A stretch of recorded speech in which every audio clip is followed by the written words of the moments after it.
Hello दोस्तों, Bastar coaching के इस यूट्यूब चैनल में आपका हार्दिक स्वागत है। तो आज हम इस वीडियो के माध्यम से जानेंगे सीजीपीएटी की काउंसलिंग के बारे में 10 महत्वपूर्ण बातें।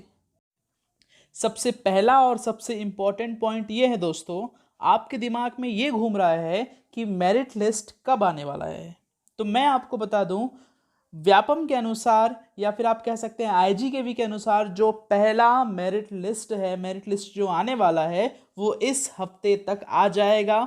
यानी कि आपको शनिवार तक का इंतज़ार करना होगा। हो सकता है कल आ जाए, लेकिन मैक्सिमम यह बोला गया है कि इस हफ्ते आपका मेरिट लिस्ट आ जाएगा। दूसरा पॉइंट है, आप सोच रहे होंगे कि मेरिट लिस्ट जो आएगा उसे आप किस प्रकार से देख सकेंगे। तो दोस्तों आपको याद रखना है, जब आप काउंसलिंग के लिए फॉर्म डाल रहे थे उस समय आपको जो है लॉगिन आईडी और पासवर्ड मिला था। आपको करना कुछ नहीं है, वेबसाइट पर जाकर आपको फिर से उसी आईडी और पासवर्ड के माध्यम से लॉगिन करना है। जैसे ही आप लॉगिन करेंगे आपकी जो मेरिट की डिटेल है वो आपके सामने होगी, जिससे आपको पता चल जाएगा आपको कौन सा कॉलेज मिला है या नहीं मिला है। तीसरा पॉइंट है दोस्तों, आप सोच रहे होंगे कि मेरिट लिस्ट आने के पश्चात डॉक्यूमेंट्स का वेरिफिकेशन कब करवाना है और कहां करवाना है। तो मैं आपको यह जानकारी दूंगा कि व्यापम ने या फिर आईजीकेवी ने डॉक्यूमेंट का वेरिफिकेशन करने का जो तरीका निकाला है वो कुछ इस प्रकार से है। जब आप फॉर्म भर रहे थे तब आपने कुछ डॉक्यूमेंट ऑनलाइन सबमिट किया था, तो व्यापम या आईजीकेवी ने उसे ही आधार बनाकर सत्यापन करने का निर्णय लिया है। यानी कि आपको सत्यापन के लिए अलग से कहीं पर जाने की आवश्यकता नहीं है। आपने जो डॉक्यूमेंट फॉर्म भरने के वक्त दिया था उससे काम चल जाएगा। ठीक है।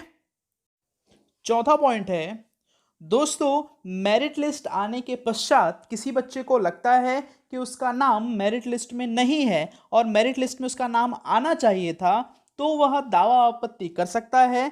दावा आपत्ति के लिए लगभग आपको 2 से 3 दिन का समय मिलेगा।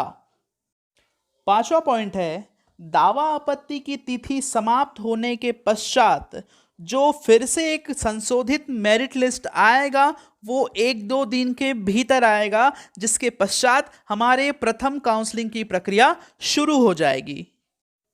छठवां पॉइंट है, प्रथम काउंसलिंग की प्रक्रिया के अंतर्गत जो मेरिट लिस्ट आया है उसके आधार पर आपको कॉलेज प्रदान किया जाएगा। सातवां पॉइंट है, जिन्हें प्रथम काउंसलिंग की प्रक्रिया के अंतर्गत कॉलेज दे दिया गया है, यदि उन्हें उस कॉलेज में एडमिशन लेना है तो उन्हें ऑनलाइन फीस जमा करवानी होगी। तत्पश्चात उनका एडमिशन पुख्ता मान लिया जाएगा। यदि आप फीस पेड करते हैं तब यह मान लिया जाएगा कि आपने उस पर्टिकुलर कॉलेज में एडमिशन करवा लिया है। ठीक है।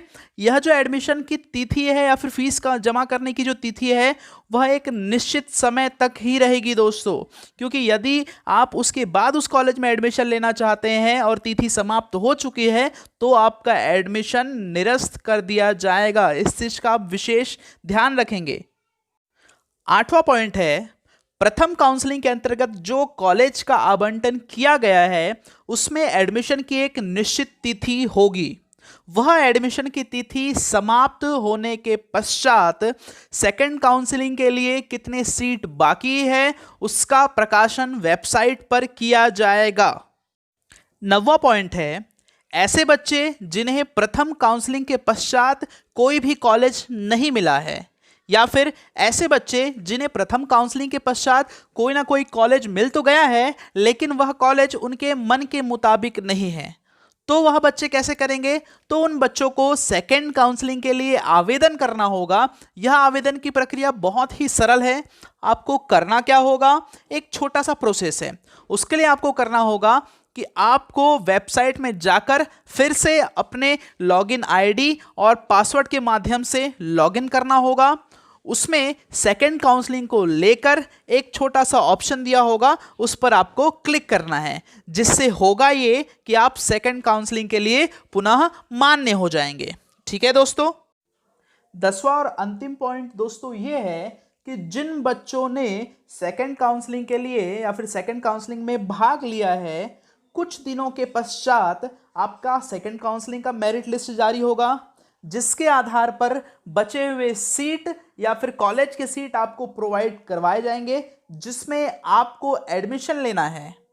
यह सेकंड काउंसलिंग में आपको कौन सा कॉलेज मिला है, इसकी जानकारी आपको पुनः वेबसाइट के माध्यम से आप जब उसमें लॉगिन करेंगे तो उसकी जानकारी आपको उसमें प्राप्त हो जाएगी। जैसे आपने मेरिट लिस्ट पहले के लिए जानकारी प्राप्त की थी, उसी प्रकार से आपको सेकंड काउंसलिंग के अंतर्गत जो कॉलेज मिलने वाला है उसकी जानकारी भी कुछ उसी प्रकार से प्राप्त होगी। उम्मीद करता हूं दोस्तों मेरे द्वारा दी गई जानकारी आपके लिए यूज़फुल होगी, और धैर्य बनाए रखिए। मुझे उम्मीद है कि आप सभी को कोई ना कोई कॉलेज मिलेगा, और जिन्हें कॉलेज प्राप्त नहीं होता है वो बिल्कुल भी डिसअपॉइंट ना हो। अगले वर्ष के लिए आप अभी से प्रयास शुरू कर दीजिए। यदि यह वीडियो आपको पसंद आया हो तो प्लीज़ वीडियो को लाइक कीजिए, ज़्यादा से ज़्यादा अपने दोस्तों तक शेयर कीजिए, और चैनल को ज़रूर ज़रूर ज़रूर सब्सक्राइब कीजिए। बहुत बहुत धन्यवाद दोस्तों।